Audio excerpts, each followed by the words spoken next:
হরে কৃষ্ণ। শ্রীল প্রভুপাদ কি জয়, শ্রী গুরু গৌরাঙ্গের জয় হোক। আবার আরেকটি ভিডিও নিয়ে আপনাদের সঙ্গে হাজির হয়েছি। গৌর পূর্ণিমা এসে গেল। আগামী 7ই মার্চ 2023 537তম গৌর পূর্ণিমা, অর্থাৎ আমাদের গৌর সুন্দর গৌরাঙ্গ মহাপ্রভুর আবির্ভাব তিথি। এটি সমস্ত সারা বিশ্বে বৈষ্ণবদের নববর্ষ। তাই এই 537তম গৌর পূর্ণিমার বৈষ্ণবী নববর্ষের শুভেচ্ছা আপনারা গ্রহণ করুন।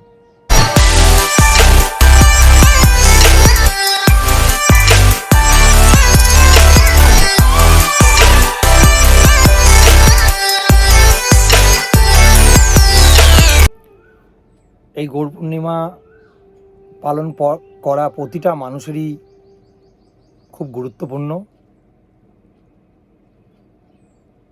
যারা বিভিন্ন দেবদেবীর উপাসক বা বিভিন্ন অন্যান্য গুরু বা আলাদা সম্প্রদায়ের, তাদের সকলেরই কর্তব্য এই গৌর পূর্ণিমা খুব নিষ্ঠা সহকারে পালন করার। কারণ যেই দেবদেবী উপাসক হন না কেন বা যেই গুরুদেবী যার যেরকম হোক না কেন, ভগবান সকলের জন্য সমান এবং ভগবান এক এবং অদ্বিতীয়। সেই জন্য এই দিনটি সাধারণত আমরা পালন করে থাকি। এই দিনের মাহাত্ম্য খুব অনেক বেশি। আগের দিন আপনারা অর্থাৎ 6ই মার্চ আপনারা সংকল্প করবেন। যাদের বাড়িতে বিগ্রহ আছে তারা অধিবাস করতে পারেন সন্ধেবেলায়। যদি অধিবাসের পদ্ধতি না জানা থাকে তাহলে আপনারা বাড়িতে ভগবানের বিগ্রহের সামনে বা চিত্রপটের সামনে আপনারা সন্ধ্যা আরতি করতে পারেন। একটি ঘট স্থাপন করে ভগবানের উদ্দেশ্যে পূজা করতে পারেন এবং ভগবানের কাছে আপনারা সংকল্প করতে পারেন, হে ভগবান, আগামীকাল গৌর পূর্ণিমা ব্রত, তাই আমি এই গৌর পূর্ণিমা ব্রত পালন করতে যাচ্ছি। তো আপনি কৃপা করে আমার উপরে আশীর্বাদ করুন যাতে আমি এই গৌর পূর্ণিমা নিষ্ঠা সহকারে পালন করতে পারি। এইভাবে আপনারা ভগবানের কাছে সংকল্প করতে পারেন। 7 তারিখ গৌর পূর্ণিমার দিন ব্রহ্ম মুহূর্তে ঘুম থেকে উঠবেন এবং ব্রহ্ম মুহূর্তে ঘুম থেকে উঠে প্রাতঃক্রিয়া সেরে স্নানাদি, তবে স্নান করবার সময় যদি আশেপাশে কোনো আপনাদের পুষ্করিণী বা গঙ্গা কোনো নদী থাকে তাহলে স্নান করলে ভালো। যদি না থাকে তাহলে আপনি আপনার স্নানের ঘরে ওখানে এই মন্ত্রটি পাঠ করে আপনি মানসিকভাবে গঙ্গা বিভিন্ন নদীকে আহ্বান করে আপনারা স্নান করতে পারেন। গঙ্গেই চ যমুনে চৈব গোদাবরী সরস্বতী নর্মদে সিন্ধু কাবেরী জলস্মিন সন্নিধিং কুরু। এই মন্ত্রটি 3 বার বলে আপনি বিভিন্ন নদীকে আহ্বান করে আপনি স্নান করতে পারেন। সেটা আপনার গঙ্গা স্নানের মতনই পবিত্র হবে স্নানটি। স্নান সেরে ভগবানের মঙ্গল আরতি করতে হবে। মঙ্গল আরতি করে নৃসিংহ আরতি, তুলসী আরতি করবেন। করবার পরে এই দিন যদি সম্ভব হয় সকালে নগর কীর্তন করতে পারেন। মহাপ্রভু খুব প্রিয় ছিল নগর কীর্তন। মহাপ্রভু সেই সময় তাদের পার্শ্বদের নিয়ে সমস্ত নগরে নগরে গিয়ে, গ্রাম আদি নগরে গিয়ে এই গোলক বৃন্দাবন থেকে যেই নামটি নিয়ে এসেছিলেন, কলিযুগের যুগধর্ম, কলির যেই আমরা পতিত জীব, আমাদেরকে উদ্ধার করবার জন্য হরে কৃষ্ণ কৃষ্ণ কৃষ্ণ হরে হরে, হরে রাম রাম রাম হরে হরে, এই নামটি আপনারা কীর্তন করে মৃদঙ্গ করতাল দিয়ে আপনারা নগরে কীর্তন করতে পারেন, খুব ভালো হয় তাহলে খুব। আর যদি সম্ভব না হয় তাহলে আর কী করবেন, সারাটা দিন আপনারা বাড়িতে যদি আপনাদের পাশাপাশি কোনো মন্দির থাকে, ইস্কন মন্দির, তাহলে সেই মন্দিরে গিয়ে আপনি ভগবানের সম্বন্ধে প্রবচন, হরিনাম কীর্তন বিভিন্ন করতে পারেন, সাধুসঙ্গ।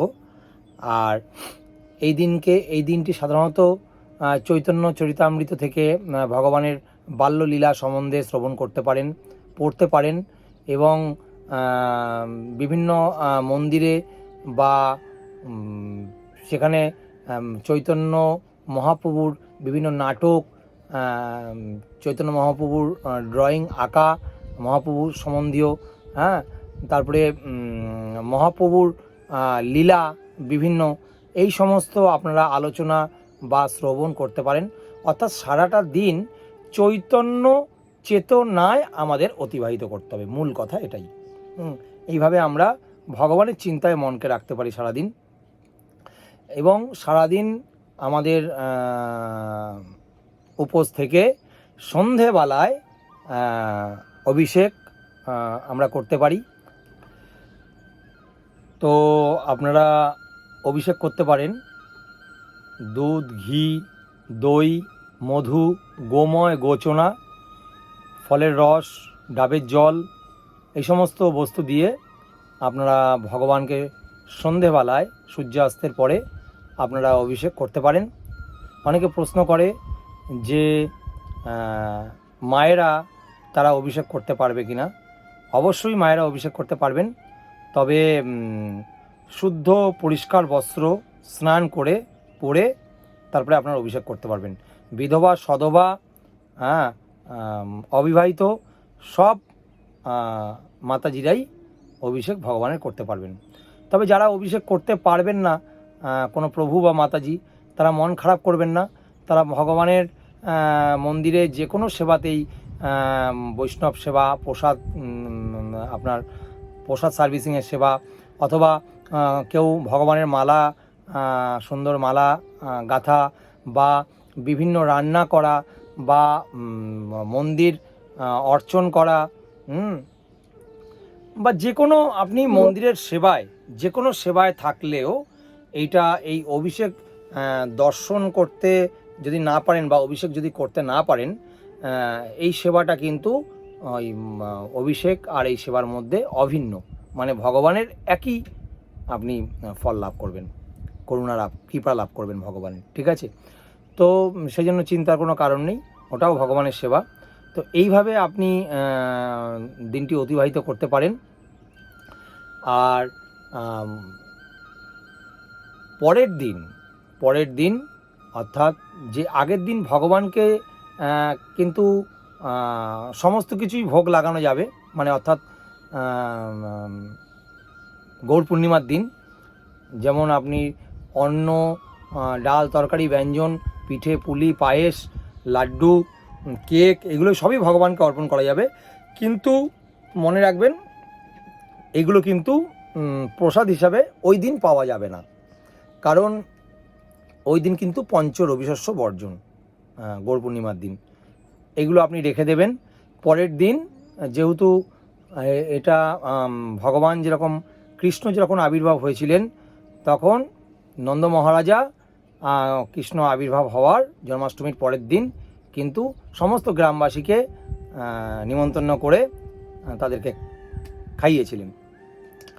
ব্রজেন্দ্র নন্দন হইল সে, শচীসুত হইল সে। ব্রজেন্দ্র নন্দন যিনি, তিনি শচীসুত হইল। অর্থাৎ যে এই যে ব্রজেন্দ্র নন্দন কৃষ্ণ, তিনি ভক্তরূপে আমাদের মায়াপুরে আবির্ভাব হলেন, শচীসুত মানে শচী মায়ের সন্তান হিসাবে।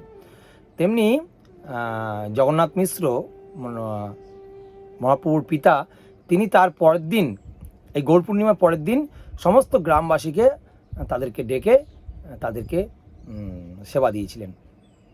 সেই জন্য আমাদের ইস্কন মন্দিরেও পরের দিন পঞ্চ রবিশস্য জাতীয় ভগবানকে নিবেদন করে আমরা মহা আনন্দে প্রসাদ পাই। ঠিক আছে, তো ওই দিন প্রসাদ পেতে পারবেন। আগের দিন কিন্তু প্রসাদ পেতে পারবেন না, ওই পঞ্চের অভিশস্য পাবেন না।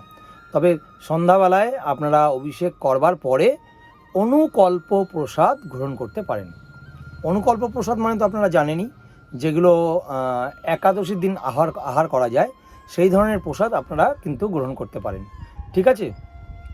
তো এইভাবে গরু পূর্ণিমা পালন করুন, দেখবেন পালন করতে পারলে এই যে ভব সমুদ্র, জন্ম মৃত্যুর চক্কর, জরাব্যাধির চক্করে এই যে আমরা জন্মান্তর ধরে অতিবাহিত হচ্ছি, সেখান থেকে আমরা অচিরেই মুক্তি লাভ করতে পারবো। ভগবত ধামে আমরা খুব সহজেই ফিরে যেতে পারবো এই ব্রত পালন করবার ফলে। তাহলে আপনারা এইভাবে গৌর পূর্ণিমা মহা মহোৎসব পালন করবেন। আপনাদের যদি এই ভিডিওটি ভালো লাগে, যারা নতুন আছেন তারা আমাদের এই চ্যানেলটি হরিনাম সংকীর্তন এটি সাবস্ক্রাইব করে বেল আইকনটি প্রেস করে দেবেন এবং লাইক শেয়ার কমেন্ট করতে ভুলবেন না, কারণ আপনার শেয়ারের মাধ্যমে আরও অন্য লোক এই ভিডিওটি দেখতে পারবে, তার ফলে সেও উপকৃত হবে। ঠিক আছে, দেখা হচ্ছে আগামী খুব শীঘ্রই নতুন ভিডিওতে। আপনারা এইভাবেই যুক্ত থাকুন। হরে কৃষ্ণ। গৌর পূর্ণিমা মহা মহোৎসব কি জয়, শ্রীল প্রভুপাদ কি জয়।